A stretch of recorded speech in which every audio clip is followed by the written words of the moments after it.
ఉన్న బంగారాన్ని విడిపించి ఆ రోజు ఆన్లైన్ రేటుకే మేము కొంటాం. Sharma gold company.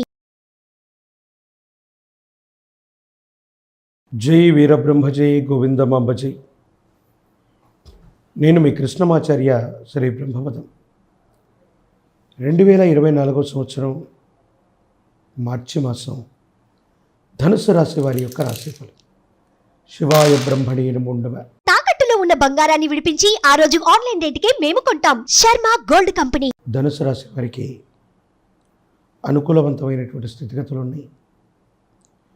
ఎంతో కాలంగా వృత్తి ఉద్యోగ సంబంధమైనటువంటి విషయాల్లో ఏర్పడుతున్న ప్రతిబంధకాలు తొలగిపోతాయి. అనుకూలవంతమైనటువంటి అంశాలు ఉన్నాయి. భగవత్ సంబంధమైనటువంటి అనుగ్రహం చేత యోగదాయకమైనటువంటి ఫలితాలు వచ్చేటువంటి మాసంగా ఈ మార్చి మాసాన్ని మనం చెప్పచ్చు. జీవితంలో ఉద్యోగం, వృత్తి, వ్యాపారం వీటిలో చాలా బిజీగా ఉంటారు.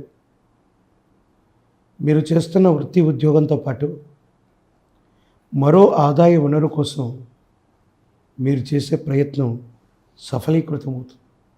కాబట్టి విరామం, విశ్రాంతి లేకుండా కుటుంబానికి కూడా దూరంగా ఉండవలసిన పరిస్థితులు వస్తాయి. ఉద్యోగపరంగా, వృత్తిపరంగా, వ్యాపారపరంగా మాత్రం తప్పనిసరిగా మీరు లాభపడతారు.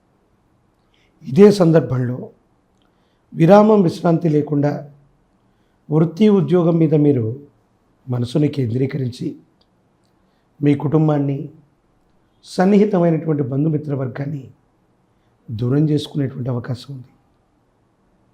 మిమ్మల్ని బాగా విశ్వసిస్తున్న వాళ్ళకి జీవిత భాగస్వామి అవ్వచ్చు, కుటుంబానికి సంబంధించిన కుటుంబ సభ్యులు అవ్వచ్చు, వీళ్లతో కొంత నిరాశ, నిస్పృహలు, వాళ్ళని సరిగ్గా పట్టించుకోవట్లేదనో, వాళ్ళకి సమయం ఇవ్వట్లేదనో వాళ్ళు కొంత ఆందోళన పడేటువంటి అవకాశం ఉంది. భగవత్ సంబంధమైనటువంటి అనుగ్రహం చేత ఆర్థిక అంశాలు బాగున్నాయి. సామాజిక అంశాలు ఇంకా బాగున్నాయి. జీవితంలో ఏదో చేసేటువంటి ప్రయత్నాలు సఫలీకృతమయ్యేటువంటి దిశగా ప్రయాణం కూడా అవుతూ ఉన్నాయి. ఈ సందర్భంలో కుటుంబంలో మీరు ముందుండి పరిష్కారం చేయవలసినటువంటి ఒక సమస్య ఉంటుంది. ఈ సమస్యని చాలా చాకచక్యంగా పరిష్కారం చేసేటువంటి అవకాశం కూడా లేకపోవట్లేదు. భగవత్ సంబంధమైనటువంటి అనుగ్రహం వల్ల మీ దైనందిన జీవితంలో కుటుంబ సభ్యులందరూ కూడా మిమ్మల్ని పెద్దగా పెట్టి కుటుంబానికి సంబంధించినటువంటి ఒక ముఖ్యమైనటువంటి సమస్యని పరిష్కారం చేసుకునేటువంటి అవకాశం ఉంది. దాన్ని కూడా మీరు అరుదైనటువంటి గౌరవంగా భావన చేస్తారు. ఏది ఏమైపోయినా జీవితంలో వృత్తి, ఉద్యోగం, జీవన గమనం అన్నీ మారుతున్నాయి. వేగవంతమైన జీవన విధానంలోకి వెళ్ళబోతున్నారు. ఆర్థిక పరిస్థితులు బాగున్నాయి. సామాజిక స్థితిగతులు బాగున్నాయి. భవిష్యత్తు సజావుగా ఉంది. యోగదాయకమైన స్థితిగతుల్లో మీ జీవితం ఉండబోతుందనటంలో ఎటువంటి సందేహం కూడా లేదు. మీ దైనందిన జీవితానికి సంబంధించి ఇల్లు ఇలా ఉండాలి, కుటుంబం ఇలా ఉండాలి, పిల్లల యొక్క భవిష్యత్తు ఇలా ఉండాలి, ఈ ఆలోచనలు చేస్తారు. ఆ ఆలోచనలకు తగ్గట్టుగానే మీ పరిస్థితుల్లో సానుకూలవంతమైనటువంటి మార్పులు, అదృష్టం కూడా రాబోతూ ఉన్నాయి. భగవత్ సంబంధమైన అనుగ్రహం చేత అనుకూలవంతమైన ఫలితాలు కలిగే సందర్భంలో మనం ఇంకా ఎక్కువగా ప్రయత్నం చేస్తే మరిన్ని అనుకూలవంతమైన ఫలితాలు వస్తాయి.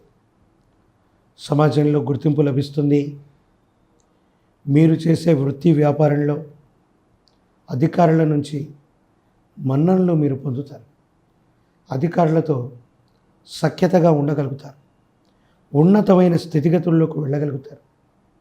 మీరు చేసే వృత్తి, వ్యాపారమే కాదు, మరో మార్గం ద్వారా కూడా ఆర్థిక లాభాన్ని పొందగలిగినటువంటి పరిస్థితి ఉంది.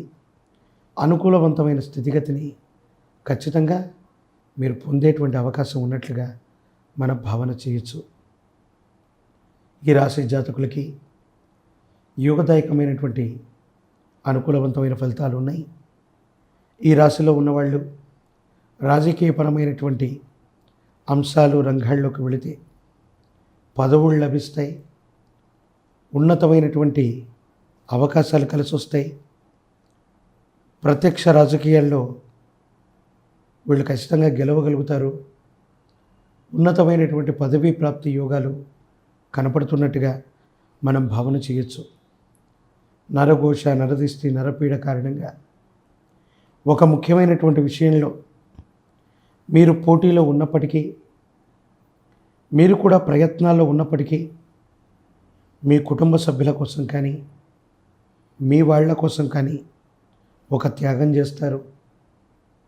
మీరు చేసినటువంటి త్యాగమే వాళ్ళ జీవితానికి భిక్షగా మారుతుంది.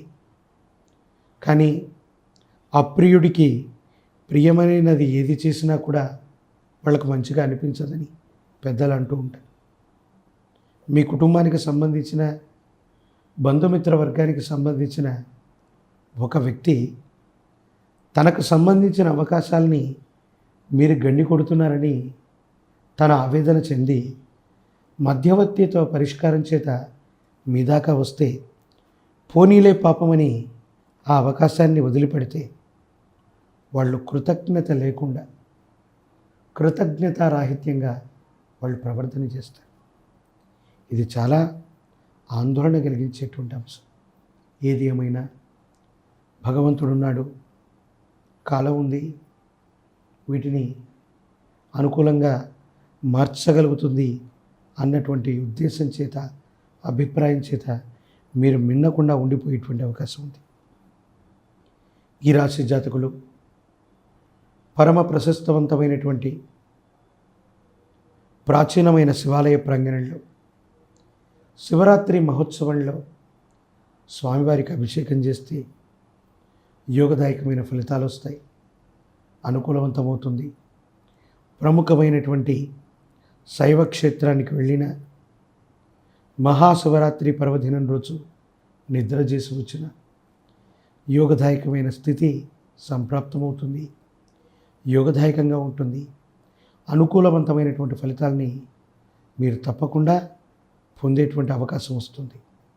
ప్రత్యేకించి ఏదైనా ఆదివారం పూట గోధుమ నూకని పాయసంగా చేసి అందులో కాస్త కుంకుమ పువ్వును వేసి తమలపాకు మీద పాయసాన్ని చేసి సూర్య భగవానుడికి నివేదన అర్పించి ఓం ఆదిత్యాయ నమః అన్నటువంటి మంత్రాన్ని కానీ ఆదిత్య హృదయాన్ని కానీ పారాయణ చేసిన వింటూ ఉన్న ఆదివారం గోధుమ రొక్కతో గనక పాయసాన్ని తయారు చేసి సూర్య భగవానుడికి తమలపాకులో నివేదన చేసి ఎవరూ తొక్కనటువంటి చోట దాన్ని ఉంచి సాక్షాత్తు దైవస్వరూపమైనటువంటి ప్రత్యక్ష దైవం సూర్యనారాయణ్ణి ఆదిత్య హృదయాన్ని పారాయణ చేయండి. మరిన్ని యోగదాయకమైన ఫలితాల్ని మీరు తప్పకుండా పొందేటువంటి అవకాశం కనపడుతుంది. సుమన్ టీవీలో మీ పర్సనల్ అండ్ బిజినెస్ ప్రమోషన్స్ కోసం కింది నెంబర్కి కాంటాక్ట్ చేయండి.